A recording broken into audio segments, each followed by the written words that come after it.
This is The Front Stretch on AM 590, brought to you by Joe's Karting, online at joeskarting.com.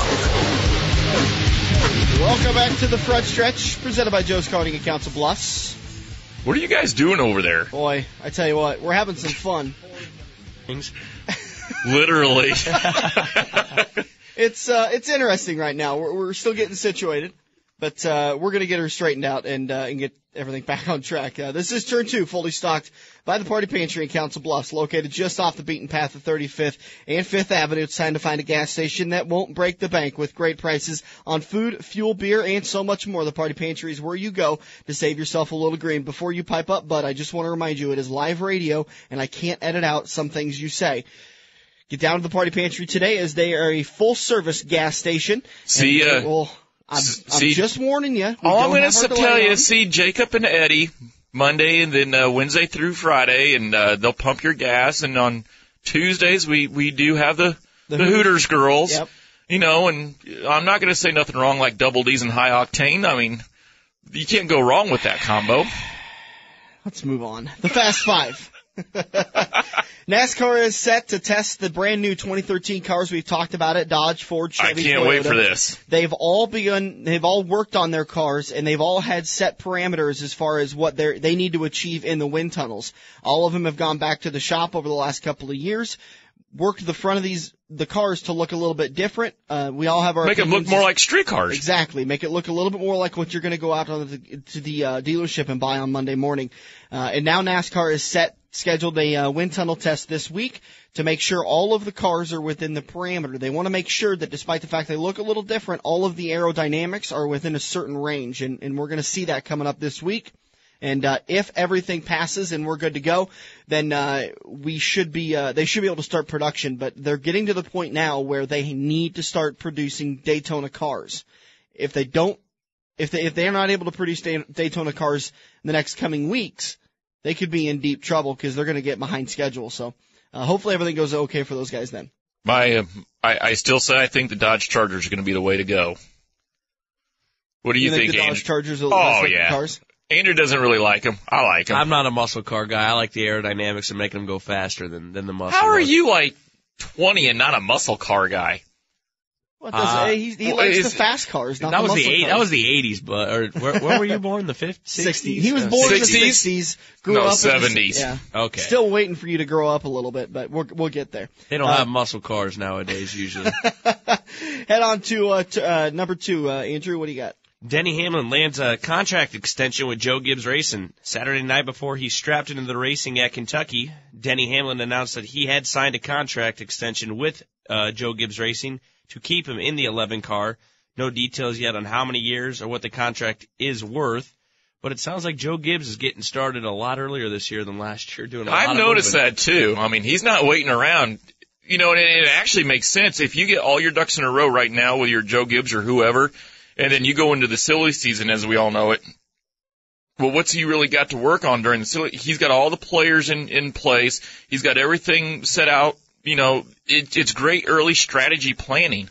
He's got sponsorship he can work on during the silly season while other every team's got sponsorship. Well, I'm saying while all the other organizations are scrambling, trying to fill crew, fill drivers, fill he's got to work on his sponsorship. That's what I'm saying. So take number 3, buddy. Andretti Motorsports is close to starting a team in the Sprint Cup Series. This is going to be interesting. After not being able to get a team started for this season, Andretti Motorsports said that they are working to create a team for 2013. They are the one team that could start running Dodge if they're able to get a team started. Andretti Motorsports has been a dominating force in the IndyCar Series for many years. The only thing I've got to say to this is... I doubt it's the only thing, but go ahead. Shut up. The only thing I can say about this is I've seen too many times where we have the IndyCar teams that like to come over and try to run NASCAR. You look at Danica, she's not a bad driver, but she's not a dominating driver. Yeah, she's getting better in the Nationwide Series, I'll tell you that. Now, she should have had a top 5 finish at Road America, and I don't have the stats in front of me, but she ran really well in Kentucky. Yeah, but overall, even in the Nationwide Series, is she like that every race? Because when I saw her at Iowa Speedway, she wasn't that impressive. But now, there are the exceptions like Tony Stewart. He came from the IndyCar series. He, obviously broke out of the chute gate with NASCAR and won some races and did some good things. But, Andretti does have a big name. They're very well connected in the sport. I mean, they'll have all the resources there. I wish them the best. But to see a name like Andretti at NASCAR, that just really goes to show you how much stroke NASCAR's got across the board in all genres of motorsports. Well, it's the big money making sport. I mean, let's face it. The Cup Series is where all the money is right now, and IndyCar Series is struggling to keep themselves afloat. And not that they're going to be gone in a couple of years, but they're having trouble with ratings, with sponsorships. The company the sanctioning body as a whole finding sponsorship. As to where NASCAR is pretty sound right now. They're not having the best ratings they've had in years, but they're still sound, and it's much better attendance and ratings and what you need to keep your sport viable. I do want to ask you, didn't you just go to Iowa Speedway? Mm-hmm. Was that the IZOD or the Indy Series, or is that the same thing? Same thing. Same thing. It's the IZOD IndyCar Series. Okay, with that being said, what was the attendance like at that IZOD Indy Series versus a NASCAR? And I'm putting you on the spot here. Well, the tough thing is that it just finished raining. I mean, pouring all day long. So the stands were probably about a quarter full, so probably about 15,000 there. I think about 15,000, but I think a lot of it had to do with people not turning in their tickets that they'd actually bought because they thought the race was going to get rained out. The race was supposed to start at 9 o'clock Central Time, and it stopped raining, and I mean heavy rain and lightning at 8 o'clock. They worked their butts off getting the track ready to go, and the green flag flew at about 9:45. So I think a lot of it. In the morning? No, at night. Holy cow! Yeah. They started at almost 10 at night. Yeah, they were the track officials were talking about as long as they got the track dried by midnight, they would still run the race. They were gonna, because it only took about an hour and a half, 2 hours to run the race. Those things move across Iowa Speedway pretty damn quick. But no, that's I don't want to sit here and say that they had bad attendance because of IZOD. I think a lot of it had to do with the rain. No, what I was getting at, you could definitely see where there was more of a following, even with the IndyCar than what there was with the NASCAR, and that goes into what you were talking about with the series struggling with cars and attendance and stuff like that. NASCAR is the big money. And normally I would agree if it was a perfect night and it was 15,000, I'd agree with you, but I think a lot of it had to do with the weather. But a lot of it, when we talked to Doug Fritz about it, a lot of people turn out for that race because that is the fastest race in that area. I mean, those cars haul the mail around that track, and it's good action. So, and it was good racing there. So I highly recommend next time IZOD comes to town that we all make a trip down there and go and watch it. Mayfield has announced that he will be dropping his lawsuit officially. I apologize, I worded that wrong. He officially dropped it a couple of weeks ago.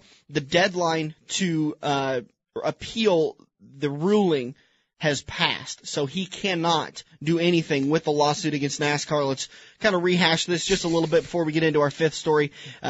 Suspended indefinitely for failing drug tests. He sued them for a false positive result. He won. He was allowed back in the car. The very same weekend, he failed another drug test. He sued him again. It's been nonstop back and forth. NASCAR was found to be correct in their second ruling in suspending him, and then he appealed it, and then he has since decided to not appeal it to the U.S. Supreme Court, which would be obviously the highest sanctioning body that he could appeal that to. And so that story is over with, and hopefully Jeremy Mayfield can just simply serve his time that he's going to have to serve for all of his issues he's had in the last couple of years, and he can get back behind a wheel and start entertaining the masses. Let me remind you about something.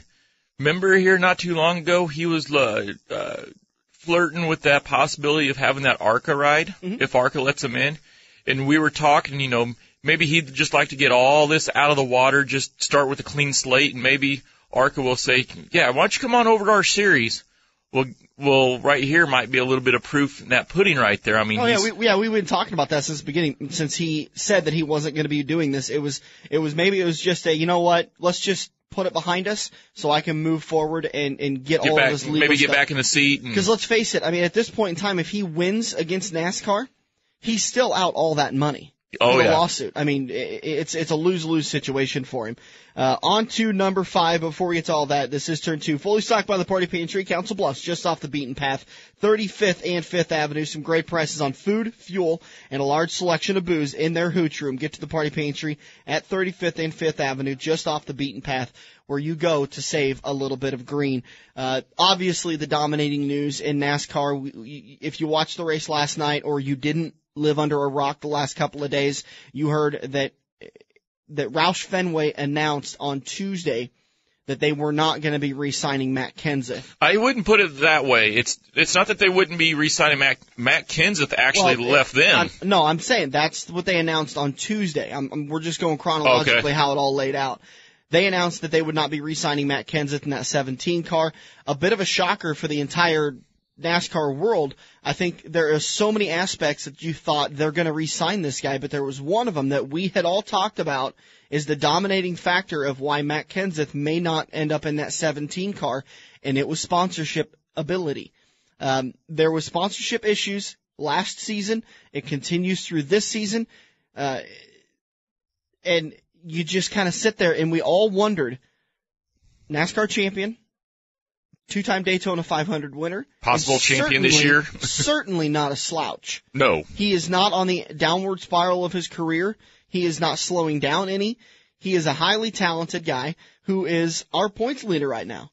Yeah. And he is not going to be re-signing with one of the top 3-4 organizations.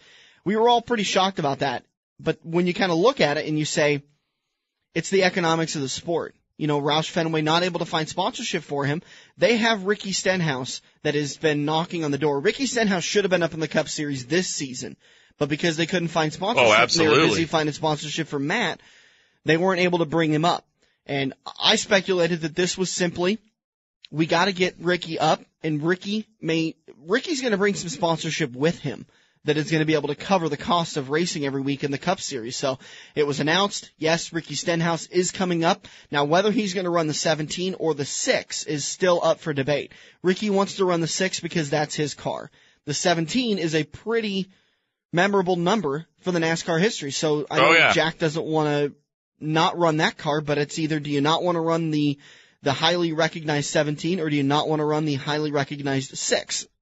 Either way. Yeah. So they're going to pick a car for Ricky to run, and Ricky Stenhouse is going to get his full-time Cup ride. It makes me wonder if they're really beating this dead horse of the sponsorship dollar for all it's worth. I mean, I think that's a big integral part of it, but I don't think that's the whole reason behind it. Well, we found out later in the week that it wasn't.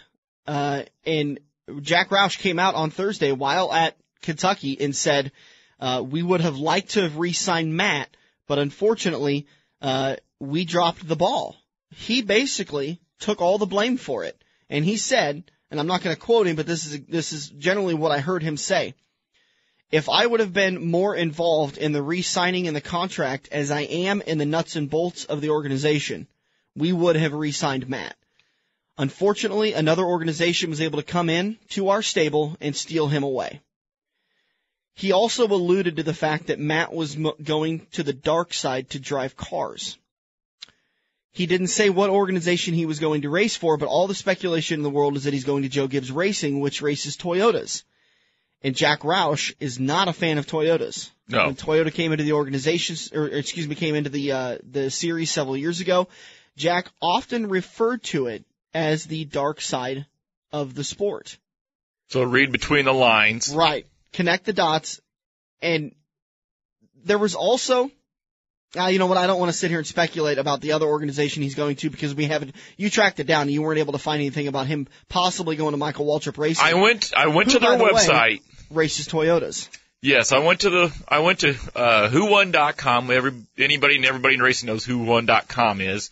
Went there and there was a fellow that had mentioned that on MWR that it was posted that Matt Kenseth would be driving the Martin Truex ride next year, which Martin Truex, I believe, is up for contract. He is. He is also in a contract year. Yep. And then as I'm sitting there at work, and I was working, but at the same time I was researching this for the show today, And boy, you talk about some conspiracy theories. Oh, man. I mean, we were talking before we went to air. I heard, well, maybe he's going to Stewart Haas Racing. Yeah, well, that ain't going to happen. And then I heard Jimmy Johnson and Matt Kenseth are going to team up and go to Stewart Haas Racing. I was like, yeah, and I'm going to be in a Cup car too. Come on. It's called the silly season for a reason, because there is a lot of silly moves made. There's a lot of silly speculation that goes on. And it's started, and it's going to be rampant until we find out exactly where he's signed. All the reports, across the board, and a lot of what I'm seeing out there on the internet during the day is Joey Logano will probably go back to a full-time nationwide series run. He does do good in the nationwide, and then Matt Kenseth will come over and be in that 20 car for the Cup Series. But that also makes Matt Kenseth something else that he wasn't in Roush Fenway. This makes him the elder statesman in that Joe Gibbs organization, and gets to bring some leadership qualities as a driver, whereas Roush Fenway's got Mark Martin and some of these other guys. Mark Martin doesn't race for Roush Fenway anymore. Oh, excuse me, not even Hendricks anymore. He races for Michael Waltrip. And Matt is the elder statesman. Okay, a little slow on this day. Matt is the elder statesman. He is the oldest of the drivers there. He is the only one with the championship. And I believe he's the only one with the Daytona 500 win. But it's Sunday morning. That's fine.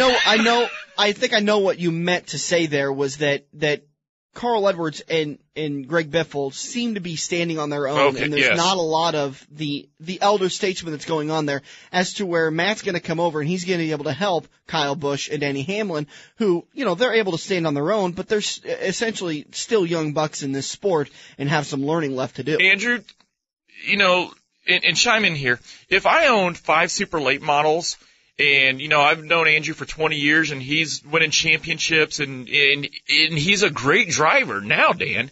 But if I had brought in 4 newbies, I'd want Andrew as a leader in my stable of super late model drivers, because when you have that element of leadership there and being the elder statesman, that brings a lot to the table. What do you think about that, Andrew? Yeah, I understand greatly. I mean, it's just like me. I listen to my dad and my uncles who've been racing for 20, 30 years, and they tell me all the time. But I still got guys like Bill Layton who hasn't raced that many years, and he's still smart enough to tell me a lot.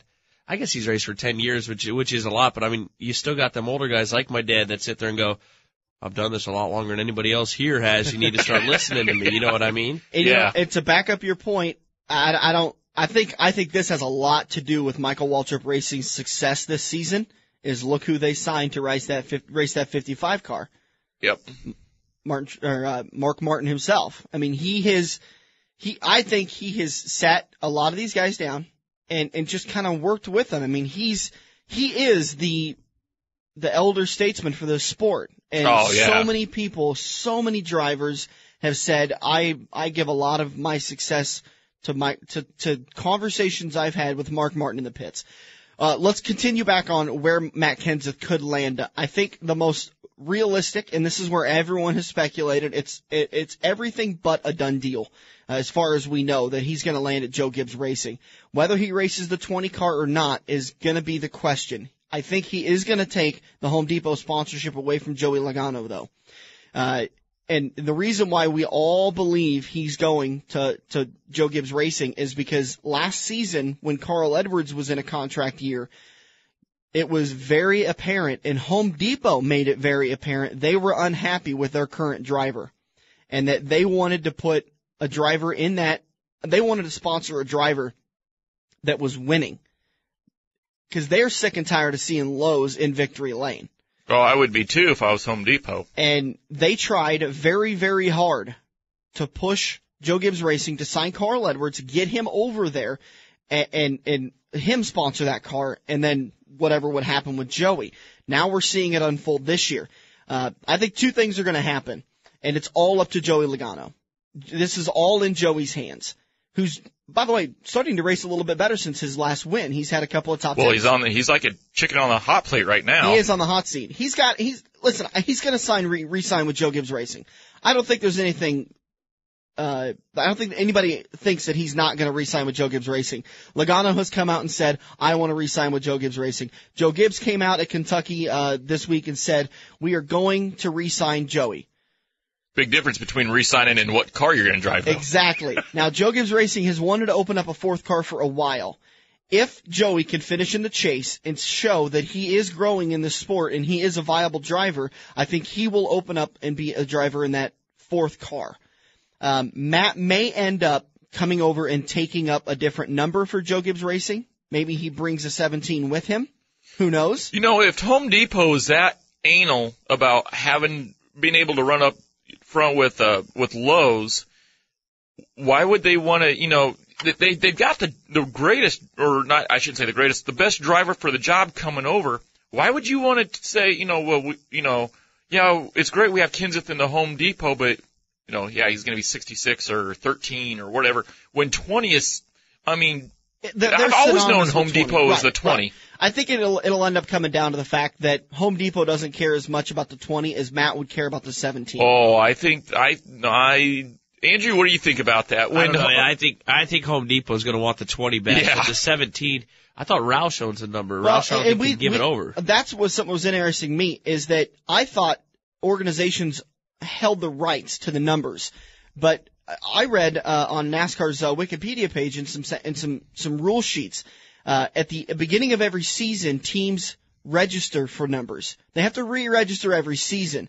There is nothing to say that NASCAR cannot say, sorry, Roush, we're going to let Joe Gibbs Racing take the 17 from now on because Matt's coming over. There's nothing in the rules that state Roush Fenway owns the 17. They don't own anything. They don't. Well, pay it's for just that like number. our dirt. You know, your number, Andrew, is the 2X on your late model. But, you know, yeah, Andrew that's Andrew's number.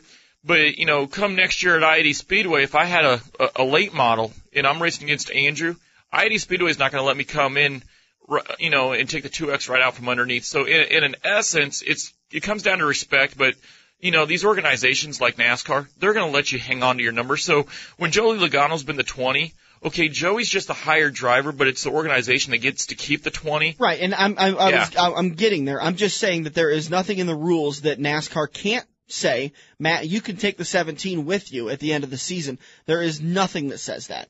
But it's unlikely that NASCAR will do that. So the scenarios that are laying out, if Joey Logano is able to do good for the rest of the season and finish in the chase, I think he will stay in a Cup ride, and Joe Gibbs Racing will do their best to bring up some of their nationwide sponsorships to sponsor Joey in a full-time Cup ride next season.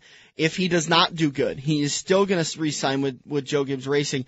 I think they'll bump him back down to nationwide, maybe build his confidence back up, because he has had some confidence issues over the last couple of years. It's pretty easy when you're a young kid and you're finishing 25th and worse several races in a row to get beat up and to lose that confidence. And Andrew, I think you guys can all talk to me about this. Confidence is massive. It definitely is. Yeah. This is such a brain game. It's unreal. And so maybe they'll send him down for a season or two. They'll send him down for a season or two to the nationwide and work on getting him back up to a full-time Cup ride. So it's going to be interesting to see where all of this lays out. I think there is a lot of drivers in the silly season. It'd be our luck for contract negotiations. It'll be our luck. Watch him go to somewhere we haven't even mentioned. Yeah, no kidding. Andretti Motorsports. So, that was about a 25-minute Fast Five. As always, you can keep up to date with what's going on in the NASCAR world. Become a fan of ours on the Facebook page, The Front Stretch, presented by Joe's Karting, and we will try to keep you up to date with everything that's going on. This is The Front Stretch, presented by Joe's Karting on AM 590, Omaha's ESPN Radio.